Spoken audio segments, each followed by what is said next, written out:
ఈరోజు చాలా మంది ఏమంటే భార్యలను కొట్టే భర్తలు లేరా సమాజంలో?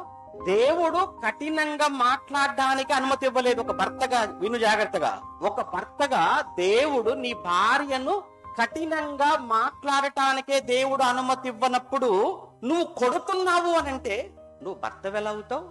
ఇంకొక విషయం చెప్పంటావా? నువ్వు కొడుతుంది నీ భార్యను అనుకుంటున్నావు, అది నీ అజ్ఞానం. నీ భార్యను అనుకుంటే బైబిల్ ప్రకారంగా ఏంటంటే నీ శరీరం అది. నీ భార్య అంటే నీ దేహం, నీ భార్య అంటే నీ శరీరం. ఎవడైనా కానీ వాడి శరీరాన్ని వాడు తిట్టుకుంటాడా, వాడి శరీరాన్ని కొట్టుకుంటాడు చెప్పండి? ప్రపంచంలో వారి శరీరాలను తిట్టుకునే వాళ్ళు, కొట్టుకునే వాళ్ళు ప్రపంచంలో ఒకే ఒక్కడు. వాడెవడంటే దయ్యం పట్టినవాడు. బైబిల్లో ఉండి చెప్తున్నాను. బైబిల్లో మార్కు సువార్త 5వ అధ్యాయంలో గెరాసీనుల దేశానికి వెళ్ళినప్పుడు యేసుప్రభుల వారు అక్కడ ఎవడు దయ్యం అపవిత్రాత్మ పట్టిన ఒకడున్నాడు అని అంటాడు. వాడు కొండల్లో సమాధుల్లో తిరుగుతుంటాడట. అంతేకాదు వాడు తన శరీరమును ఏం చేసుకుంటాడు అని రాయబడింది అక్కడ.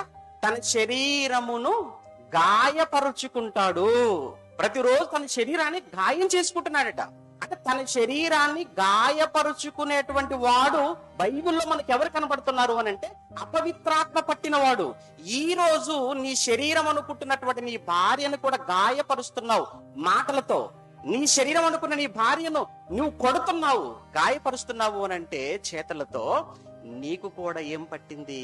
అపవిత్రాత్మ పట్టిందని అర్థం.